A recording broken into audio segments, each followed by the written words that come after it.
सर्वशक्तिमान परमेश्वर के वचनों के पाठों का संग्रह।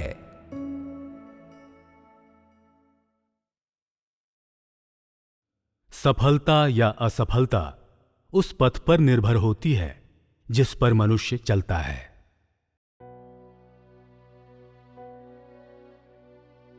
अधिकांश लोग अपनी भविष्य की नियति के लिए या अल्पकालिक आनंद के लिए परमेश्वर में विश्वास करते हैं, क्योंकि ऐसे लोग जो किसी व्यवहार से होकर नहीं गुजरे हैं, परमेश्वर में उनका विश्वास स्वर्ग में प्रवेश करने के लिए एवं प्रतिफल अर्जित करने के लिए होता है। यह सिद्ध किए जाने के लिए या परमेश्वर के किसी प्राणी के कर्तव्य को निभाने के लिए नहीं होता है। कहने का तात्पर्य है कि अधिकांश लोग अपनी जिम्मेदारियों को निभाने के लिए या अपने कर्तव्य को पूरा करने के लिए परमेश्वर में विश्वास नहीं करते हैं। अर्थपूर्ण जिंदगियों को जीने के लिए बिरले ही लोग परमेश्वर पर विश्वास करते हैं, और न ही ऐसे लोग हैं जो विश्वास करते हैं कि जब से मनुष्य जीवित है उन्हें परमेश्वर से प्रेम करना चाहिए, क्योंकि यह स्वर्ग की व्यवस्था है और पृथ्वी का सिद्धांत है कि ऐसा करें, और यह मनुष्य का स्वाभाविक पेशा है। इस रीति से यद्यपि विभिन्न लोग अपने स्वयं के लक्ष्यों का अनुसरण करते हैं, फिर भी इसके पीछे उनके अनुसरण एवं प्रेरणा का उद्देश्य सब एक जैसा है, और इससे अधिक क्या, उनमें से अधिकांश लोगों के लिए उनकी आराधना के विषय लगभग एक समान हैं। पिछले कई हजार वर्षों से बहुत से विश्वासी मर चुके हैं, और बहुत से लोग मर चुके हैं, और बहुत से लोगों ने नया जन्म प्राप्त किया है। ये बस एक या दो लोग ही नहीं हैं जो परमेश्वर की खोज करते हैं, न ही 1 या 2,000 हैं। फिर भी इन लोगों में से अधिकांश लोगों का अनुसरण उनकी स्वयं की भावी संभावनाओं या भविष्य के लिए उनकी महिमामय आशाओं के खातिर होती है। ऐसे लोग जो मसीह के लिए समर्पित हैं, वे कभी कभार ही ऐसा करते हैं। अब भी अनेक भक्त विश्वासी अपने स्वयं के जालों में फंसकर मर चुके हैं, और इसके अतिरिक्त उन लोगों की संख्या जिन्होंने सफलता हासिल की है वह महत्वहीन रूप से कम है। आज के दिन तक वे कारण कि क्यों लोग असफल होते हैं या उनकी सफलता के रहस्य अभी भी अज्ञात हैं। ऐसे लोग जो मसीह को खोजते खोजते मानसिक रूप से बोझिल हो गए हैं, उन्होंने अभी भी त्वरित अंतर्दृष्टि के अपने पल को प्राप्त नहीं किया है।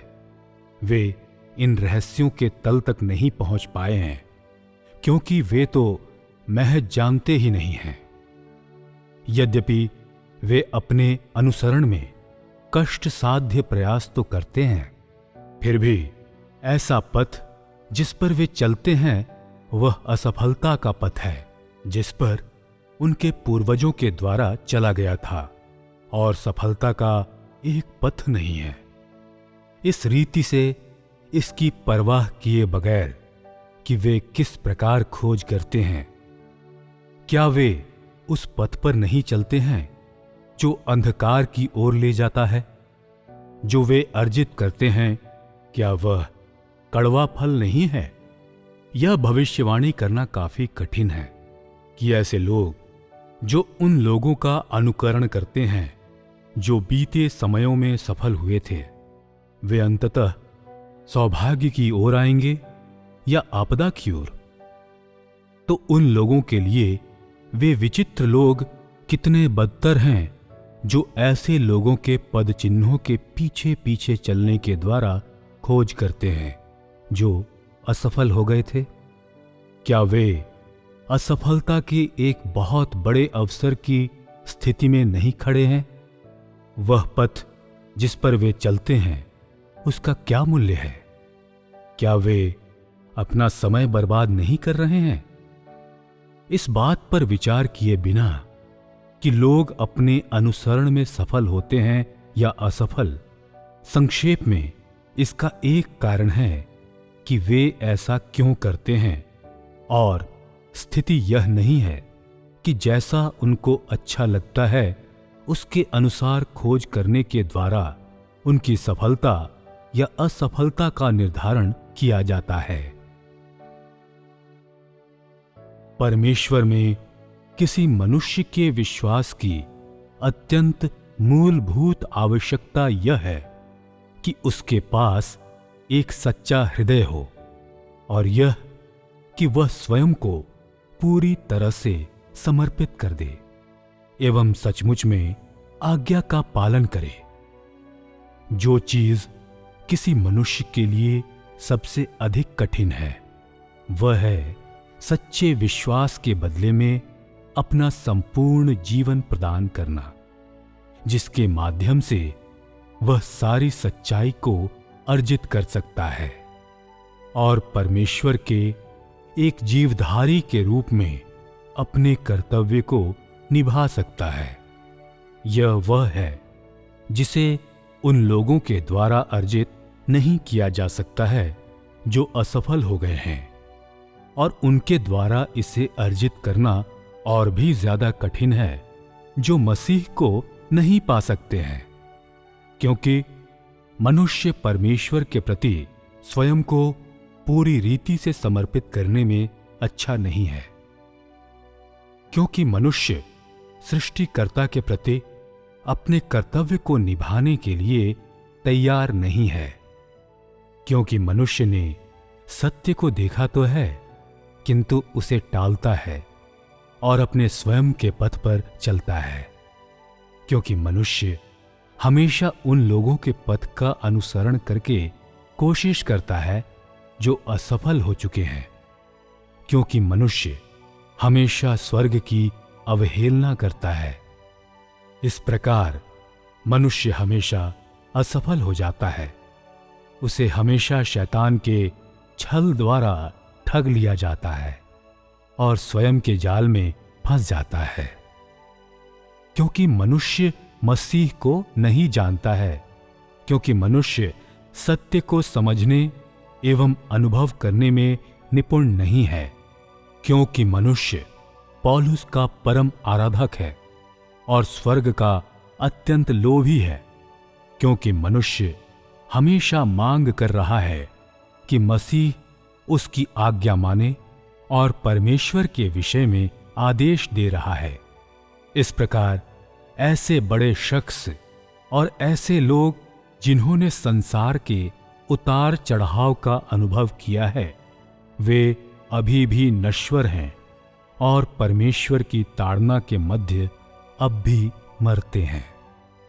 ऐसे लोगों के विषय में मैं केवल इतना कह सकता हूं कि वे एक दुखद मौत मरते हैं, और यह कि उनका परिणाम उनकी मृत्यु आकलन किए बगैर नहीं होता है।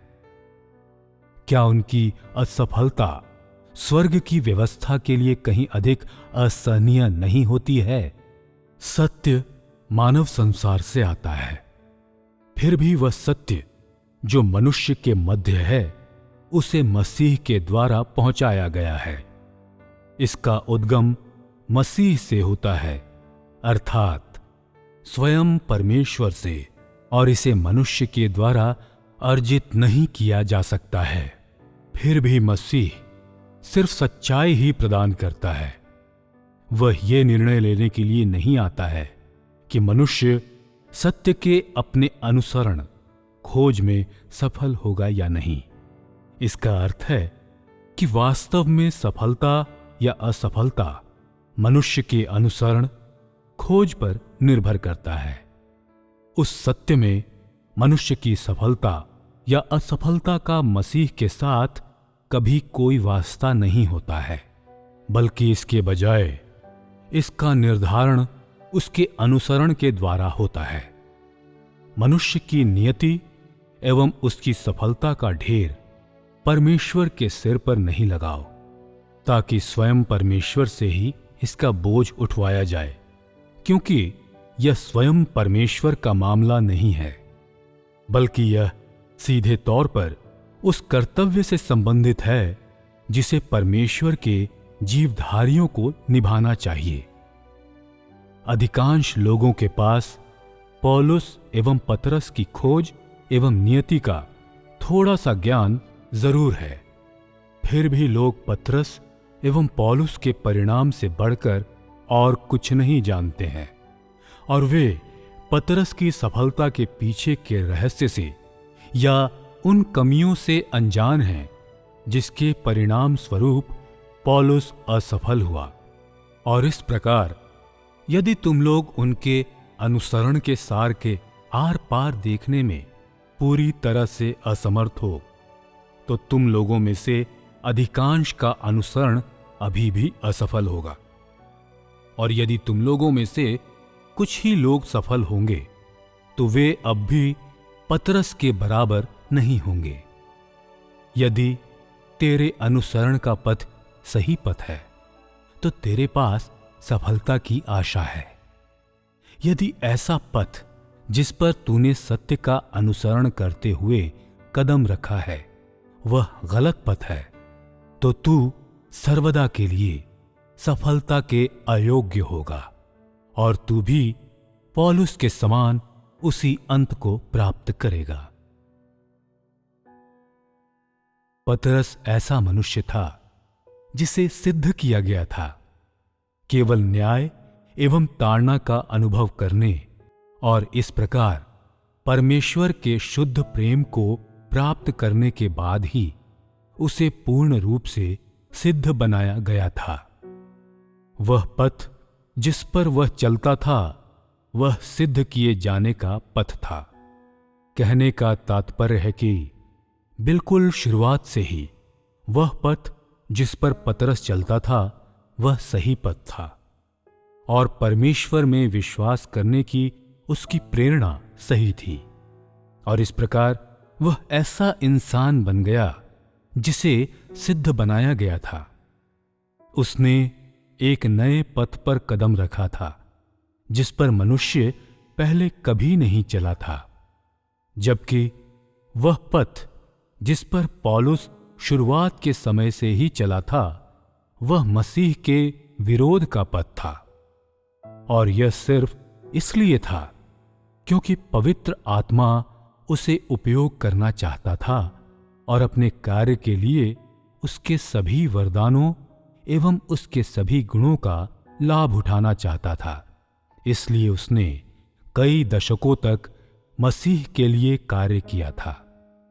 वह महज ऐसा व्यक्ति था जिसे पवित्र आत्मा के द्वारा उपयोग किया गया था, और उसे इसलिए उपयोग नहीं किया गया था क्योंकि यीशु ने कृपा पूर्वक उसकी मानवता पर दृष्टि डाली थी, किंतु उसके वरदानों के कारण उसे उपयोग किया गया था।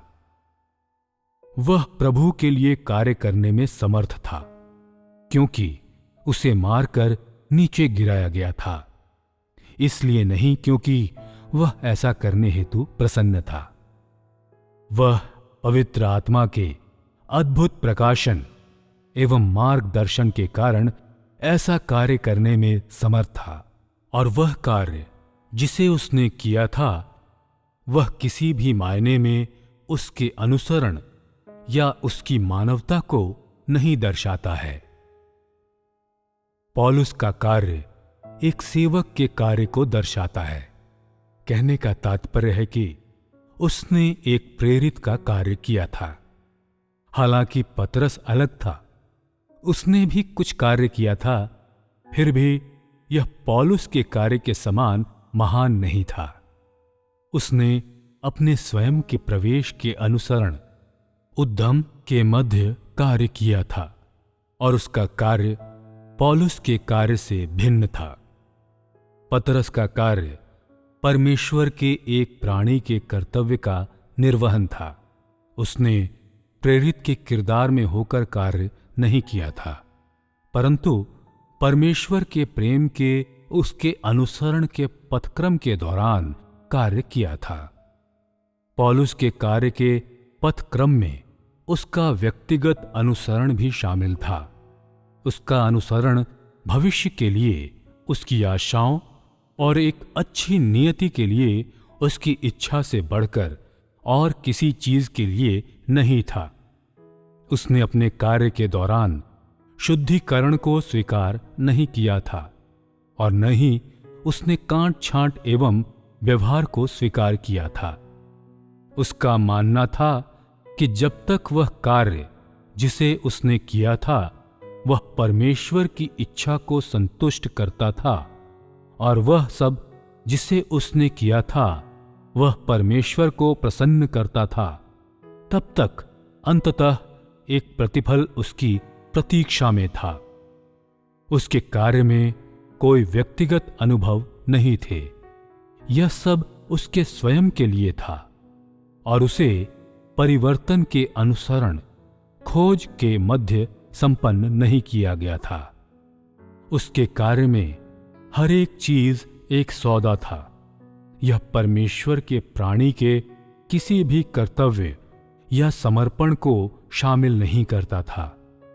अपने कार्य के पथक्रम के दौरान पौलुस के पुराने स्वभाव में कोई परिवर्तन नहीं हुआ था। उसका कार्य महज दूसरों की सेवा के लिए था और उसके स्वभाव में बदलावों को लाने में असमर्थ था। पौलुस ने सिद्ध बनाए जाने या व्यवहार किए जाने के बगैर ही सीधे तौर पर अपने कार्य को संपन्न किया था और उसे प्रतिफल के द्वारा प्रेरित किया गया था। पतरस अलग था। वह ऐसा व्यक्ति था जो कांट छांट से होकर गुजरा था और व्यवहार एवं शुद्धिकरण से होकर गुजरा था। पतरस के कार्य का लक्ष्य एवं प्रेरणा मूलभूत रूप से पौलुस से अलग थे। हालांकि पतरस ने बड़ी मात्रा में काम नहीं किया था, फिर भी उसका स्वभाव कई बदलावों से होकर गुजरा था और जिसकी उसने खोज की वह सत्य एवं वास्तविक बदलाव था। उसके कार्य को सिर्फ काम के लिहाज से ही संपन्न नहीं किया गया था। यद्यपि पौलुस ने बहुत कार्य किया था, फिर भी वह सब पवित्र आत्मा का कार्य था और हालांकि पौलुस ने इस कार्य में सहयोग किया था, फिर भी उसने इसका अनुभव नहीं किया था। यह कि पतरस ने बहुत कम कार्य किया था, जो केवल इसलिए था क्योंकि पवित्र आत्मा ने उसके माध्यम से अत्यधिक कार्य नहीं किया था।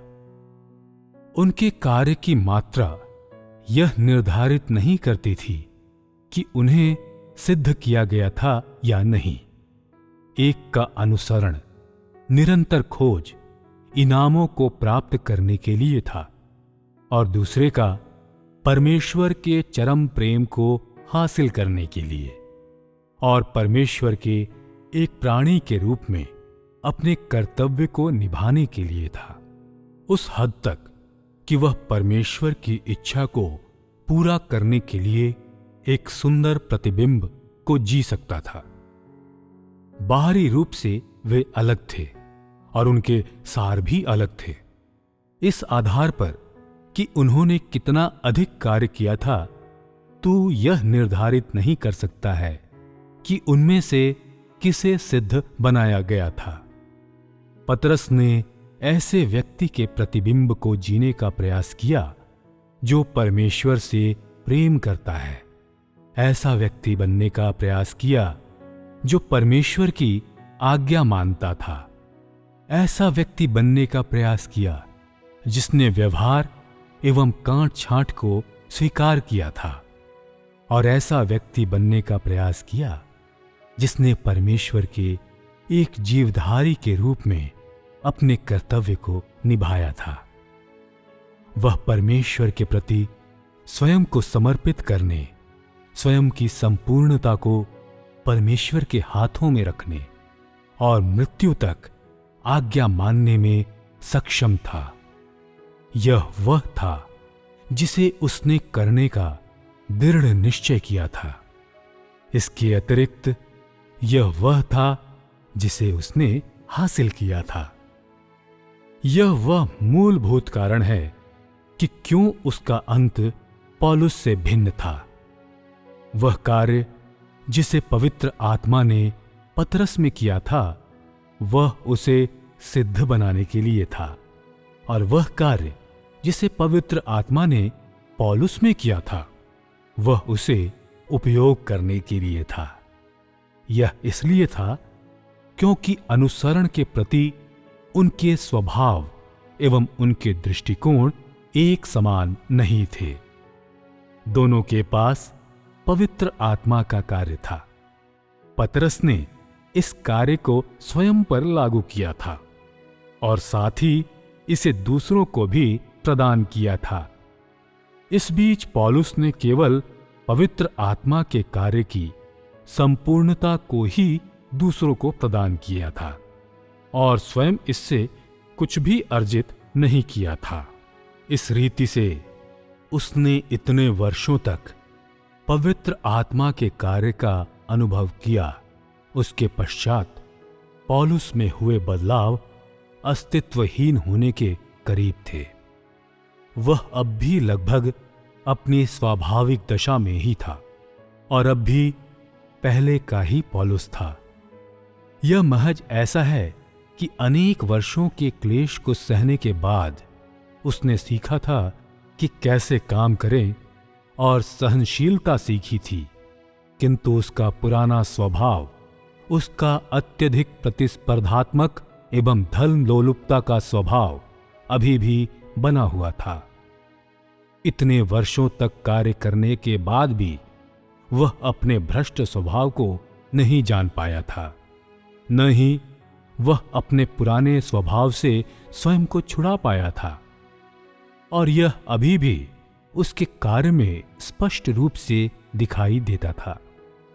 उसमें महज कार्य का अधिक अनुभव था, लेकिन सिर्फ ऐसा छोटा सा अनुभव उसे बदलने में असमर्थ था और उसके अनुसरण के अस्तित्व एवं महत्व के विषय उसके दृष्टिकोण को पलट नहीं सकता था।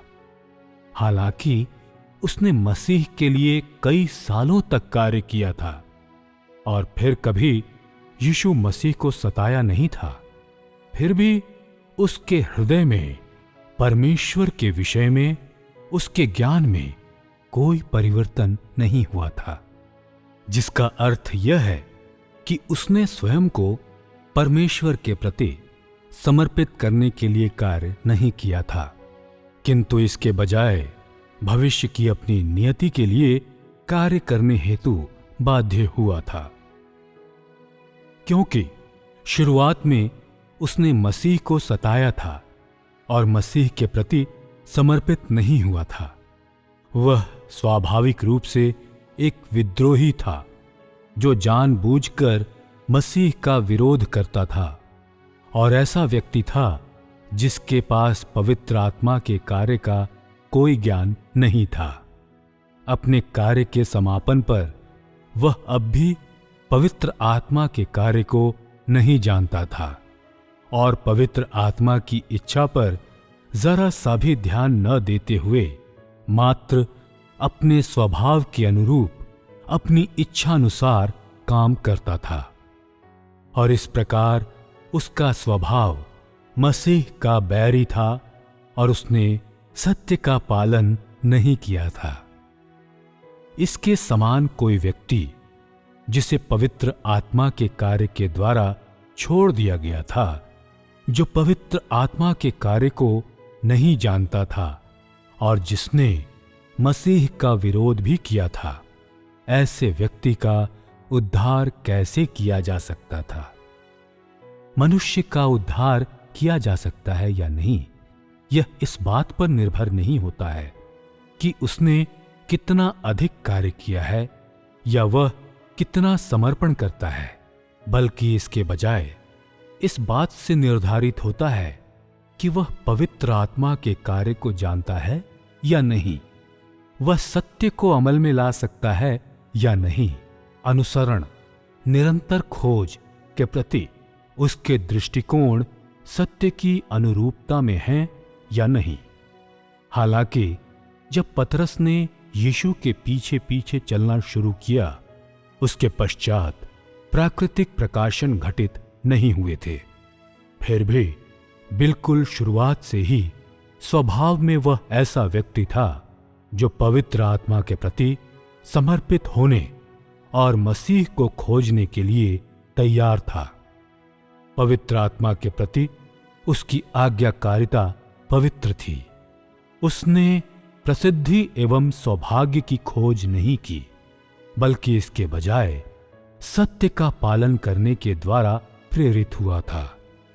हालांकि ऐसे 3 समय थे जब पतरस ने यीशु को जानने से इनकार किया था, और यद्यपि उसने यीशु की परीक्षा ली थी, फिर भी ऐसी मामूली मानवीय कमजोरी का उसके स्वभाव से कोई संबंध नहीं था और उसके भविष्य के अनुसरण को प्रभावित नहीं किया था।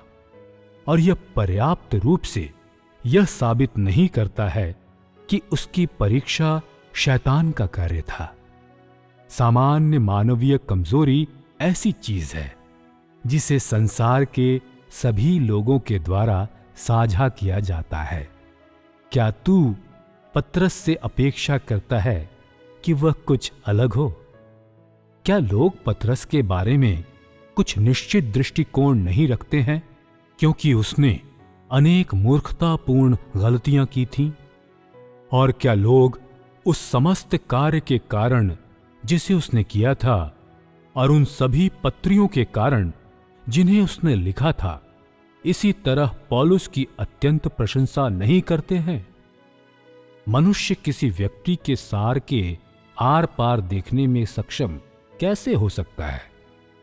निश्चित रूप से ऐसे लोग जिनके पास सचमुच में समझ, आभास है, वे किसी ऐसी महत्वहीन चीज को देख सकते हैं।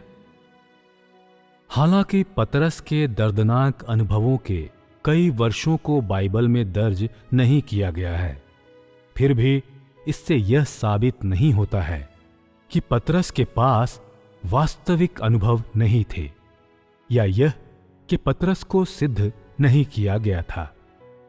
परमेश्वर के कार्य को मनुष्य के द्वारा पूर्ण रूप से कैसे नापा जा सकता है? बाइबल के अभिलेखों को यीशु के द्वारा व्यक्तिगत रूप से चयन नहीं किया गया था, बल्कि बाद की पीढ़ियों के द्वारा संकलित किया गया था। इस रीति से क्या वह सब जिसे बाइबल में दर्ज किया गया था, उन्हें मनुष्य के विचारों के अनुसार चुना नहीं गया था? इसके अतिरिक्त पतरस एवं पौलुस के अंत को पत्रियों में खुले तौर पर नहीं कहा गया है। अतः मनुष्य अपने स्वयं के पूर्वाग्रहों के अनुसार एवं अपनी स्वयं की प्राथमिकताओं के अनुसार पतरस एवं पौलुस को आंकता है। और क्योंकि पौलुस ने इतना अधिक कार्य किया था, क्योंकि उसके योगदान कितने महान थे, इसलिए उसने जन समुदाय के भरोसे को जीता था।